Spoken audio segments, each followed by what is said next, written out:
Hello everyone, সবাই কেমন আছো? আশা করবো তোমরা খুব খুব ভালো আছো। তোমাদের আসলে আমরাও খুব ভালো আছি। আর নতুন ব্লগে চলো বন্ধুরা, আজকে ভিডিওটা হিন্দি স্টার্ট করলাম। গাইস দেখো রান্নাঘরের অবস্থা দেখো। আমি এদিকে রান্নার জোগাড় করেছি, এই সবজি টবজিগুলো আমিই কেটে নিয়েছি। আর আজকের ডাল বানাচ্ছি, গরমে একদম ভালো লাগছে না রান্না বাড়া করতে, তো তবুও একটু ডাল বানাচ্ছি আর একটু আলু সিদ্ধ আর ওটা সর্ষে বাটা করব।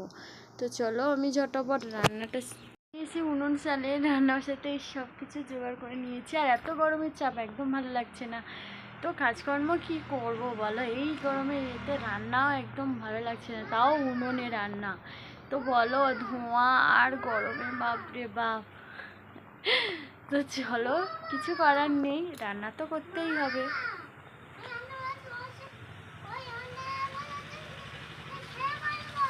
আসো, হ্যাঁ আসো। ওকে বলেছি রান্নাঘরে, তুমি এই রান্নাঘরে আসবে না, দাবার মধ্যে পাকার হাওয়াতে তুমি খেলা করো। তো এলো গায়ে ঘুরছে, এত গরম ঘামাচ্ছেও প্রচুর, গায়ে বেরিয়েছে ওর। আমি তো করছি বাবু, তো ওই জন্য ওকে বলেছি পাকার হাওয়ায় তুই বসে খেলা কর। ও কি করেছে, আমাকে জিজ্ঞেস করে আসছে যে তুমি রান্নাঘরে এসছো, আমি যাব কি ওখানে গিয়ে বসে বসে খেলা করবো, তাই আমাকে জিজ্ঞেস করছে। ওই যে বসে ওখানেই খেলা করছে। জামা পরাইনি, প্রচণ্ড গরম, আর ওর গায়ে একদম ঘামাচি ভর্তি হয়ে গেছে। আমার এই গলার মধ্যে এখানটায় ও বেরিয়েছে। তো চলো আমি একটু ঝটাপট রান্নাটা সেরে নিই।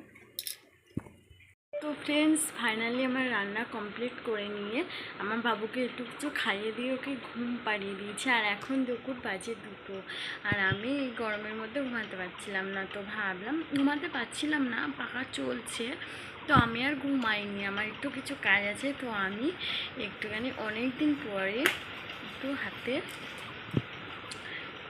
তো মেহেন্দিটা পরে পরেই নষ্ট হচ্ছে, তো ভাবলাম একটু মেহেন্দি করি।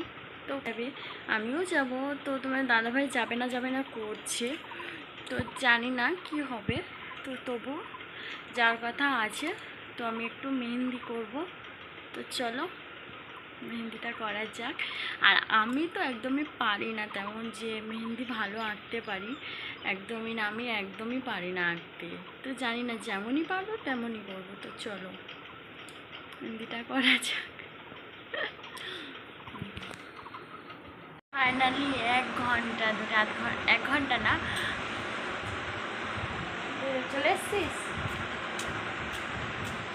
তোমার বড় ছেলে এই যে স্কুল থেকে চলে এসছে, আর আমি এই বাইরে বারান্দাতে পাকার হাওয়াতে বসে আছি। আর 1/2 ঘন্টা ধরে আমি এই যে মেহেন্দি করছিলাম, তো তেমন ভালো পারিনি, তো যেমন পেরেছি তেমনই করেছি। আর এই শেখার জন্য একদম পুরো হেঁটকে চটকে গেছে, আমি একদমই পারি না, তো যেমনই পেরেছি করেছি। চলো কিছুক্ষণ পরে হাত দেবো। কিছু খাবে? ডাল ডাল কাউকে কারোর পছন্দ না। মুখ হাতটা ধুয়ে আসো, যাও, রোদুর থেকে এসছো। তো চলো আমি মেহেন্দিটা একটুখানি শুকিয়ে নিই।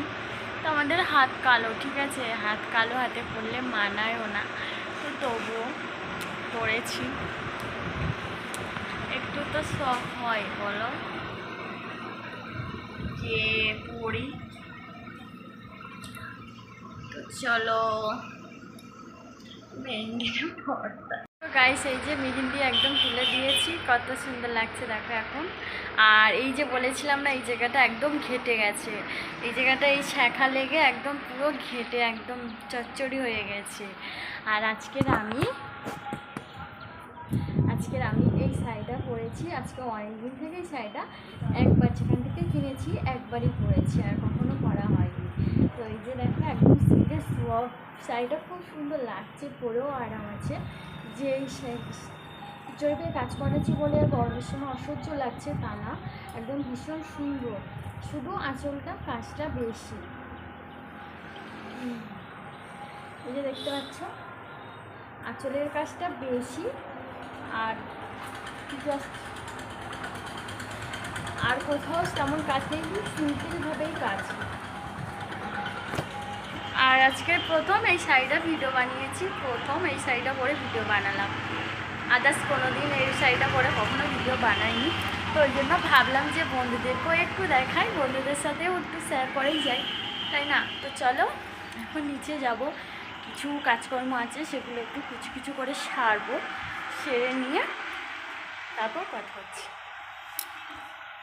ফাইনালি একটু আমি বাজারে যাচ্ছি, এখন বিকেলবেলা 5টা বাজে, তো এক্ষুনি চলে আসবো। তো আমার একটা জামা দেওয়া আছে, তো সেটা আনতে যাব। তোমার দাদাভাইকে কালকে আনতে বলেছিলাম, তোমার দাদাভাই বললো যে এখন দোকান বন্ধ আছে, আনতে পারবে না। তো আরও তোমার দাদাভাই আসতে অনেক রাত হয়ে যাবে, তো আনতে পারবেও না।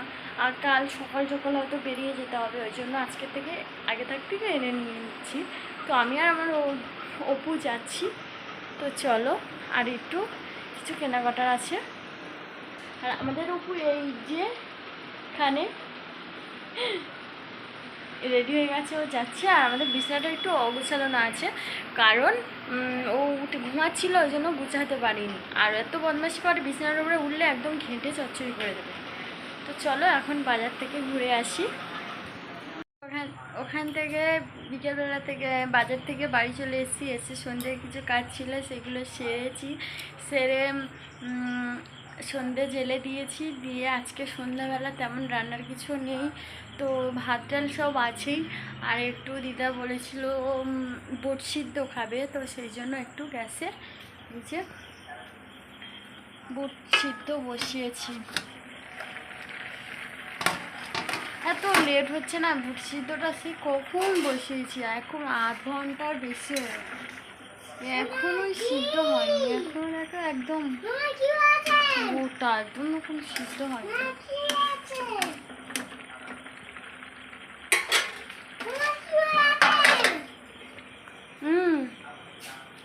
আর আমাদের অপু মাটি তুলেছে, দেখো রান্নাঘরের মেঝেতে খুন্তি দিয়ে দিয়ে মাটি তুলে দিয়েছে। এই যে দেখো, কাপড়ের আড়ালে লুকিয়ে খেলা করছে, এত দুষ্টুমি করে। তোমার দাদাভাইকে ফোন করেছিলাম, তোমার দাদাভাই এখন আসতে দেরি আছে, এখনও অনেক রাত হবে। আর আমি এদিকে বুট সিদ্ধ চলছে, আর গরমে তো একদম ভালো লাগছে না। তো চলো, তো এদিকে বুট সিদ্ধ হয়ে গেছে, আর এদিকে আমি এসেছি। আর কালকে আমাদের সকাল সকাল বেরোতে হবে আর বৃষ্টি। আর তোমার দাদাভাই গায়ে একটু ব্যস্তর মধ্যে ছিল, ওই জন্য আর কেনাকাটাটা হয়নি। আমি বিকেলবেলায় যাব বলেছিলাম, তো আমি আমার একটা ড্রেস বলতে একটা জামা তো সেলাই করতে দিয়ে এসেছিলাম, তো সেটাই আনতে গেছিলাম।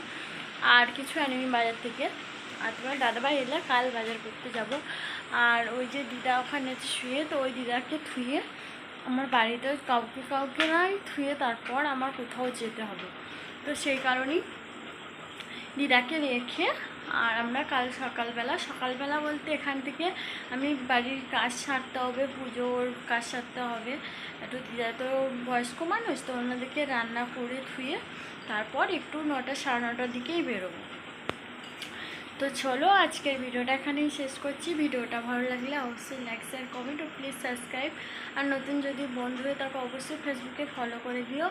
আর কাল সকালে তোমাদের সাথে আবার দেখা হচ্ছে নতুন ব্লগে। তো সবাই ভালো থাকে, সবাইকে টাটা।